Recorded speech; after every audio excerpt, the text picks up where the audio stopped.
Quero convidá-los nesta noite, meus irmãos, a abrir para o Evangelho de Marcos, capítulo de número 12, verso de número 1 até o verso de número 12. Vamos tentar prestar atenção no que o Senhor tem para nos falar, pela sua graça, então, até o final deste Evangelho. Mas, meus amados irmãos, o Evangelho de Marcos, ele possui 16 capítulos. E pela graça de Deus, nós já estamos chegando no capítulo de número 12. Hoje nós vamos entrar no capítulo de número 12. E eu queria então pedir a sua atenção para isto. Vamos ler então, meus amados, diz assim: Depois entrou Jesus a falar-lhe por parábola. Um homem plantou uma vinha, cercou-a de uma sebe, construiu um lagar, edificou uma torre, arrendou-a a outros lavradores e ausentou-se do país. No tempo da colheita enviou um servo aos lavradores para que recebesse deles dos frutos da vinha. Eles, porém, agarrando, espancaram e o despacharam vazio. De novo lhes enviou outro servo e ele lhes esbordoaram a cabeça e o insultaram. Ainda outro lhes mandou e a este muitos outros lhe enviou, dos quais espancaram uns e mataram outros. Restava-lhes ainda seu filho amado. A este lhes enviou por fim, dizendo: respeitarão a meu filho. Mas os tais lavradores disseram entre si: este é o herdeiro, ora, vamos, matemo-lo, e a herança será nossa. E agarrando, mataram e o atiraram para fora da vinha. Que fará, pois, o dono da vinha? Virá, exterminará aqueles lavradores e passará a vinha a outros. Ainda não lestes esta escritura? A pedra que os construtores rejeitaram, essa veio a ser a principal pedra angular. Isto procede do Senhor e é maravilhoso aos nossos olhos. E procuravam prendê-lo, mas temiam o povo, porque compreenderam que contra eles proferira esta parábola. Então, desistindo, retiraram-se. Irmãos amados, o Senhor Jesus Cristo, esse é o contexto pelo qual nós estamos, meus irmãos, estudando essa última parte do Evangelho de Marcos. O Senhor Jesus Cristo, ele agora sai de Cafarnaum, da Galileia, e agora ele está indo para Jerusalém. São os últimos dias da vida do Senhor Jesus Cristo. Se vocês estão lembrados, eu falei para vocês que a partir do capítulo de número 8 de Marcos, nós temos a dobradiça do Evangelho. Então, a partir dali, o Senhor Jesus Cristo, ele vai falar 3 vezes para os apóstolos que o Filho do Homem era necessário que ele fosse entregue aos sacerdotes, aos fariseus, e ele seria condenado, morto e crucificado, mas que ele ressuscitaria ao 3º dia. E ele falou isso mais uma vez, ele falou isso mais outra vez, ele falou a 3ª vez aos apóstolos, e eles não entenderam isso. E agora então o Senhor Jesus Cristo está indo para Jerusalém, e ele chega em Jerusalém. O contexto do capítulo de número 12, meus amados irmãos, é o Senhor Jesus Cristo andando por Jerusalém e entrando no templo. Isso vai ficar notório para nós no capítulo, irmãos, de número 11. Se você ler comigo, você vai ver que o Senhor Jesus Cristo, no verso de número 27, ele vai entrar em Jerusalém e ele está andando pelo templo. Quando os sacerdotes, os principais sacerdotes, escribas e os anciãos vão lhe perguntar: com que autoridade tu fazes essas coisas? Nós vamos perceber que a liderança, aqueles que deveriam conhecer as Sagradas Escrituras e a profecia do Messias, aqueles que ensinavam o povo sobre a vinda do Messias de Deus, aqueles que pregavam sobre a linhagem messiânica desde Noé, passando por Abraão, Jacó, a Davi, eles, irmãos, se perderam num religiosismo frio, num religiosismo arcaico. numa multidão de cerimônias, fazendo, irmãos, os mais pobres, incautos, os sem conhecimento errarem, fazerem coisas erradas diante da lei de Deus, sendo guias de cegos. E esses aqui então, enciumados, porque eles viam que o Senhor Jesus Cristo era um rabi que atraía a atenção do povo e falava a verdade. Eles então vão questionar e vão dizer: com que autoridade, verso de número 28, fazes estas coisas? Quem te deu autoridade para fazeres? E o Senhor Jesus Cristo então, com a sabedoria divina, ele vai fazer outra pergunta. Quando alguém perguntar, fazer alguma pergunta para você sobre as coisas da sua fé, do seu evangelho, então aprenda com Jesus, seja inteligente, faça outra pergunta. Se alguém vier perguntar para você, você é crente? Então você pergunta: e você tem servido a Deus?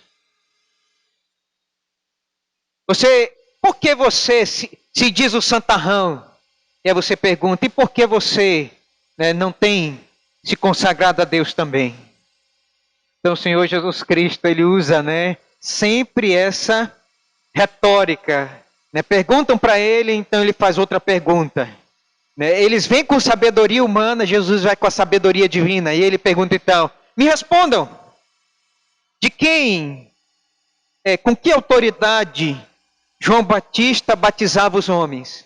Era do céu ou era dos homens? E aí então eles ficaram amarrados e com medo do povo, porque o povo sabia que João Batista era homem de Deus. E vai dizer ele: nós não sabemos, então também eu não respondo para você com que autoridade eu faço isso.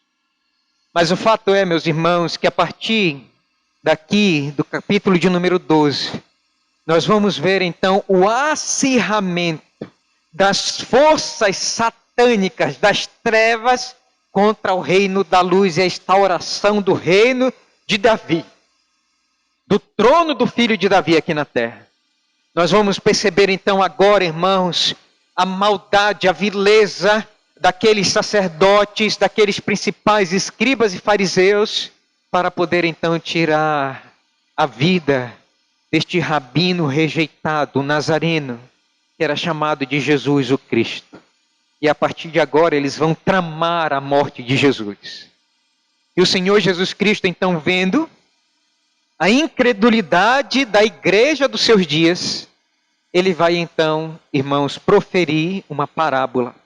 E nós temos aqui, e eu queria então que você prestasse atenção comigo em algumas verdades que esta parábola ela nos ensina.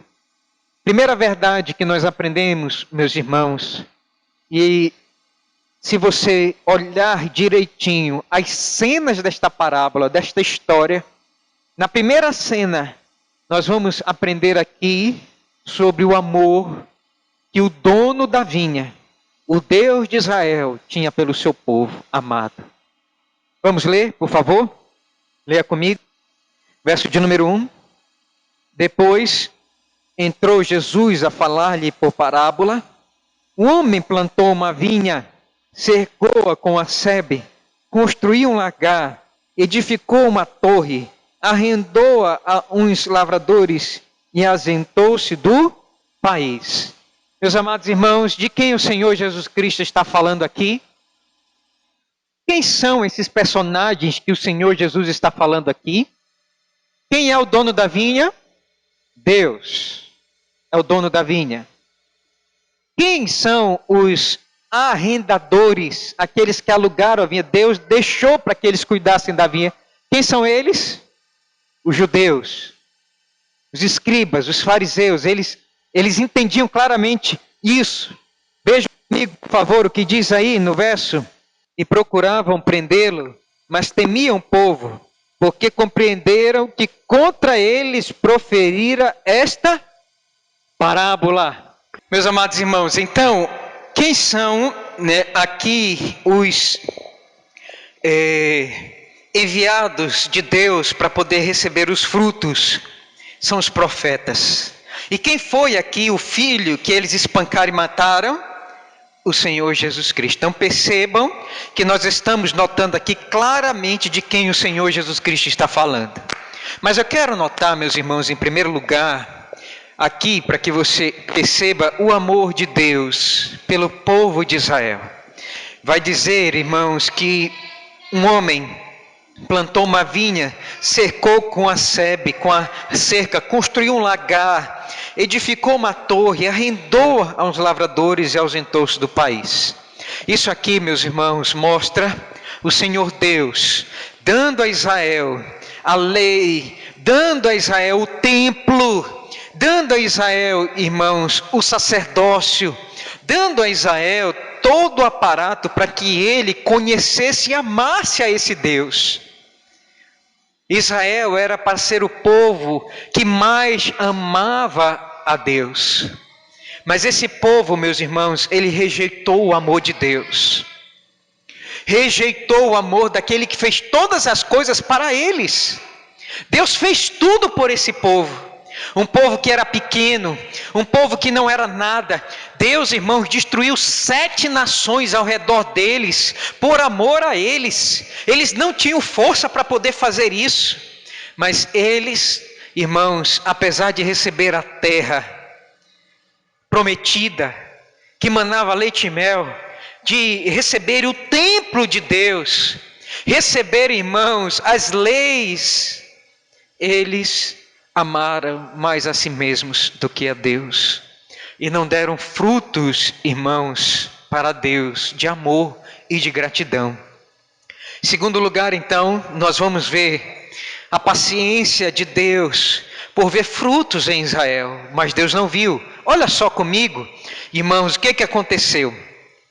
No tempo da colheita, enviou um servo aos lavradores para que recebesse deles os frutos da vinha. Eles, porém, o agarraram, espancaram e o despacharam vazio. De novo lhe enviou outro servo, e eles os embordoaram na cabeça e o insultaram. Ainda outro lhes mandou, e a estes mataram. Muitos outros lhes enviou, dos quais espancaram uns e mataram outros. Deus, irmãos, Ele é muito paciente. Olha só a paciência de Deus com o povo de Israel. Esse povo duro, de dura cerviz. Deus então manda os seus profetas e vai dizer aqui que Ele mandou um. A esses espancaram e despacharam vazio.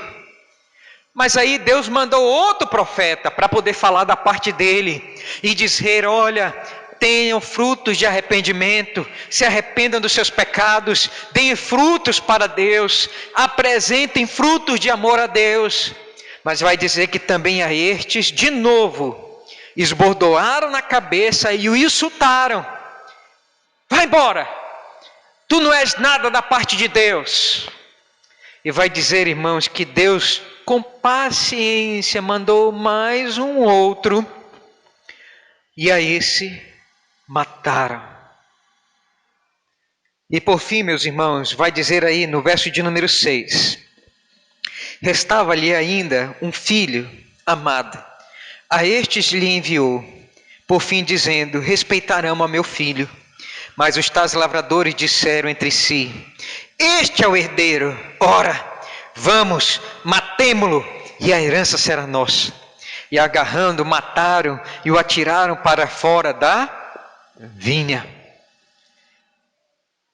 De quem, meus irmãos, esse texto, essa parábola está falando?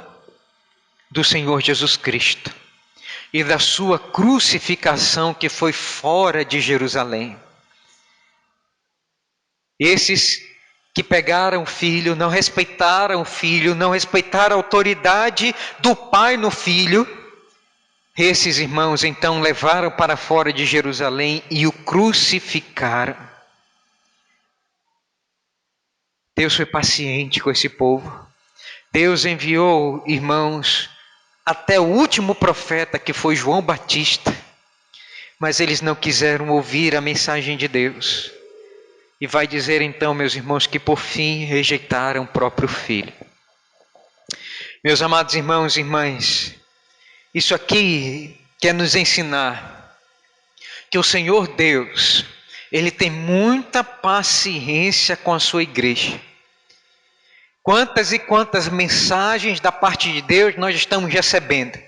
E Deus, irmãos, Ele é tão paciente conosco, que Ele espera que a sua palavra em nossa vida dê frutos. Ele espera, Ele tem esperança que essa palavra frutifique, que o nosso caráter mude, que o nosso comportamento melhore, que nós sejamos melhores esposos, esposas, filhos e filhas, que nós sejamos melhores servos de Deus para a sociedade. Deus tem paciência conosco. E Ele manda um, manda outro, manda mais um, e mandou o seu próprio Filho. E Ele disse de uma nuvem: este é o meu Filho amado em quem eu me comprazo a Ele ouvir. Meus amados irmãos e irmãs, nós precisamos ouvir o Evangelho de Jesus. Porque Deus, irmãos, até o presente momento está sendo paciente conosco. E Ele quer ver frutos de amor por Ele na nossa vida. Não podemos, meus irmãos amados, fazer como os israelitas, os judeus, que desprezaram os profetas, espancando-os e os matando. Matando do nosso coração a palavra de Deus. Expulsando do nosso coração as verdades de Deus. Não, pelo contrário. Deus espera que nós abracemos o Evangelho do seu Filho, nos compadeçamos e demos os frutos de amor que Ele espera de nós, na nossa vida. Esse Deus é um Deus muito paciente. Mas vai chegar uma hora, irmãos, que a paciência de Deus vai se esgotar. Verso de número 9, nós vamos ver então o juízo iminente de Deus sobre aqueles que não ouviram a sua palavra, a palavra do seu Filho, e não deram frutos para ele. Vamos ler todos juntos? Que fará, pois, o dono da vinha? Virá, exterminará aqueles lavradores e passará a vinha a outros. Ainda não lestes esta escritura?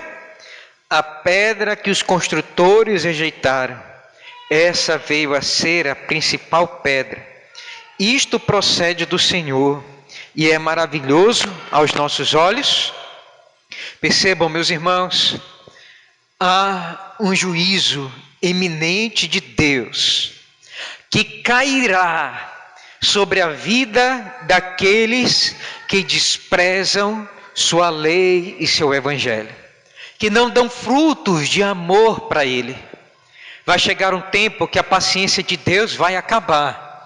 E o juízo de Deus, como um raio, vai cair dos céus e vai chegar. Por isso, irmãos amados, estejamos atentos, para que, como lavradores, aqueles que estão colocando a mão no arado, roçando na roça de Deus, se nós somos cristãos, nós não podemos olhar para trás. Nós temos, meus irmãos, que nos preparar para dar fruto para Deus. Porque o dono da vinha, ele está olhando e ele está verificando cada vida. Onde está o fruto de amor que você tem que ter por mim na sua vida. Esse dono, ele manda verificar. Chegou o tempo dos frutos. E ele manda então buscar os frutos. E se Deus enviar o mensageiro dele para a sua vida hoje, vai encontrar frutos nas suas mãos para poder entregar para ele? Se não acontecer isso, irmãos, possa acontecer que venha o juízo de Deus. E o juízo de Deus, quando vier, é muito severo, que é muito tarde. Por isso o Senhor Jesus Cristo vai dizer: que fará, pois, quando o dono da vinha vier?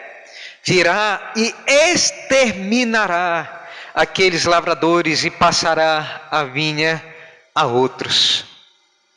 O povo de Israel, meus irmãos, estava rejeitando o dono da vinha, o filho do dono da vinha. E eles estavam rejeitando a pedra angular. Lembram que Jesus está no templo. E ele então finaliza, irmãos, falando essa parábola, mostrando quem é a pedra angular do templo. Ele aponta para si mesmo. E ele vai dizer assim: ainda não lestes esta escritura? A pedra que os construtores rejeitaram, esta veio a ser a principal pedra angular. O Senhor Jesus Cristo usa o Salmo de número 118, verso 22 e 23, cumprindo as Sagradas Escrituras e dizendo: vocês estão me rejeitando, mas a pedra que os construtores rejeitaram, essa veio a ser a principal pedra, a pedra que vai construir a igreja de Deus. A partir de agora, meus irmãos, nós vamos ver então Deus entregando esse evangelho a outras pessoas, porque aqueles que deveriam cuidar da vinha, do evangelho, não quiseram. E agora se quebra o monopólio dos judeus, e o Senhor Jesus Cristo está passando este evangelho para outras mãos. E ele finaliza dizendo, verso de número 12, o que é que ele diz? E procuravam prendê-lo, mas temiam o povo, porque compreenderam que contra eles proferira esta parábola. Então, desistindo, retiraram-se. Concluindo, meus irmãos, percebam só, essa parábola, ela deveria causar quebrantamento. Essa parábola deveria, irmãos, causar emudecimento. Esta parábola, meus irmãos, deveria causar no coração dos judeus, irmãos, um estado de espírito a tal ponto de se reclinar e dizer: Senhor, é verdade. Senhor, é verdade, está cumprindo-se a tua palavra, Senhor. Mas vai dizer aqui, meus irmãos, que ao invés de gerar quebrantamento, essa palavra endureceu. Assim como o sol endurece, meus irmãos, o barro, vai dizer então que o sol endureceu o coração daqueles homens. Eles não se quebrantaram. E vai dizer que então eles procuraram, a partir daquele momento, matar o filho do Senhor da vinha. Isso foi o que aconteceu com aqueles judeus e com Israel. Meus amados irmãos, o que essa parábola tem a nos ensinar? Eu queria que você levasse isso no seu coração. Em primeiro lugar, vamos ler todos juntos? A oportunidade do evangelho pode ser perdida. Nós vemos claramente isso, meus irmãos. O evangelho, ele bate a porta, é uma oportunidade. Os judeus perderam a oportunidade de abraçar o próprio evangelho, que era Deus encarnado, o Senhor Jesus Cristo. E esse evangelho, agora, irmãos, o Senhor Jesus Cristo tirou da mão dos judeus e entregou a outro povo chamado os gentios, dos quais somos nós, que não somos judeus, nós somos gentios. E Deus entregou esse evangelho de salvação do seu Filho para nós. Então, não percamos a oportunidade de sempre rever o que estamos fazendo com o evangelho do Senhor Jesus Cristo, porque Ele pode tirar isto de nós. E quando Deus, irmãos, retira de nós o seu evangelho, o seu Espírito, a sua graça, não tem mais volta, é difícil. Que a nossa pergunta possa ser: Senhor, o que eu estou fazendo com o teu evangelho? Estou produzindo frutos, Senhor? Senhor, não retira de mim a graça do teu evangelho e me ajuda a viver debaixo desta graça do teu evangelho. Não retira, Senhor, de mim. Você já perguntou para o seu coração: Senhor, realmente eu sou crente? Senhor, a tua palavra na minha vida tem feito alguma diferença? Você já se perguntou isso? Você tem frutos da palavra de Deus na sua vida? Essa é a pergunta, irmãos, que essa parábola tem que responder. Em segundo lugar, vamos ler todos juntos? A nossa religião não pode viver sem Cristo.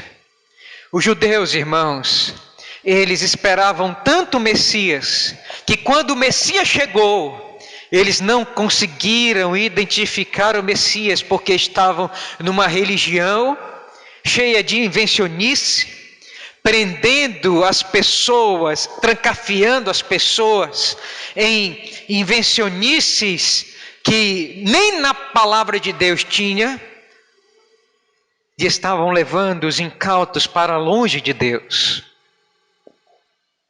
Hoje, irmãos, nós vivemos dias assim. Igrejas, pastores que criam várias invencionices para prender as pessoas na igreja, para tirar a lã das ovelhas, e ensina uma religião onde o Cristo de Deus não vive. Eu queria dizer para você nesta noite, por favor, que o centro da sua religião, daquilo que você chama, de relacionamento com Deus, seja o Senhor Jesus Cristo. Tudo que você faz tem que ser por causa de Cristo. Se você vem à igreja no dia de domingo, tem que ser por causa de Cristo. Se você ler as Sagradas Escrituras anualmente, tem que ser por causa de Cristo. Se você ama a sua esposa, tem que ser por causa de Cristo. Se você ama seus filhos, tem que ser por causa de Cristo. Tudo tem que ser por causa de Cristo Jesus na sua vida. Não é por causa dos seus sentimentos, não é por causa dos seus pensamentos. Mas tudo que você faz nesta vida, e na religião, na política, no futebol, em casa, em todas as áreas da sua vida, no estudo, tudo tem que ser por causa de Cristo. Se a sua vida não estiver centrada em Cristo, então você está vivendo uma religião que vai ser reprovada por Deus no dia do juízo. Nós temos que viver Cristo. Cristo tem que ser o centro do nosso universo. Leve isso no seu coração. Por que eu acordo toda manhã? Por causa de Jesus Cristo. Por que eu escovo os meus dentes? Porque o meu corpo é templo do Espírito Santo, onde Jesus Cristo habita. Tudo é por causa de Cristo.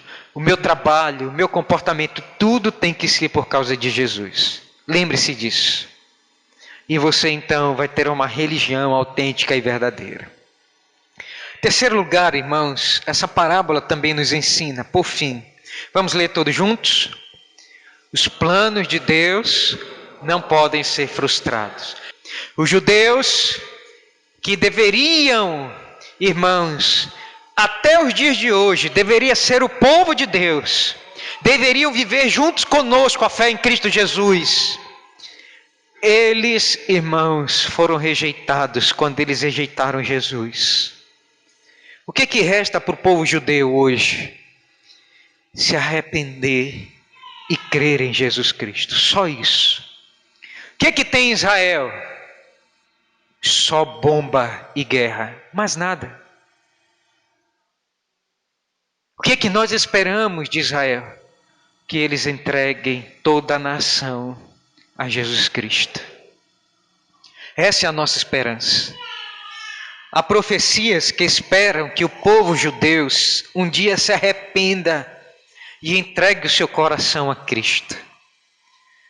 Mas o que nós, meus irmãos, estamos vendo é que os judeus não frustraram os planos de Deus. Os planos de Deus não podem ser frustrados. E nós temos que aprender isso, irmãos. Deus, Ele vai cumprir os seus propósitos além de nós, aquém de nós. E nós temos que aprender isso. Se você não vive pelo Evangelho, ou vive um religiosismo como os judeus viviam, apenas de bater ponto na igreja, se você não vive verdadeiramente para Deus, se entregando para Deus, se desgastando para Deus, Deus, Ele vai cumprir os seus planos, além, aquém, depois, acima de você. O Senhor Jesus Cristo, irmãos, vai dizer no Evangelho, se nós não pregarmos esse Evangelho de Cristo, até as pedras clamarão. Então, se você não quiser viver o Evangelho genuíno e em amor a este Cristo que morreu em favor de você, e você tem vergonha de pregar um Cristo crucificado, se você tem vergonha de pregar um Cristo no madeiro, então saiba de uma coisa, Deus Ele vai operar além de você. Por isso, meus amados irmãos, eu queria convidar você nessa noite, refletindo sobre isso, nesse início de ano que se inicia, a cooperar com a obra de Deus, a cooperar com a obra de Deus, a dar frutos para a obra de Deus, a se esmerar pela obra de Deus, pelo reino de Deus.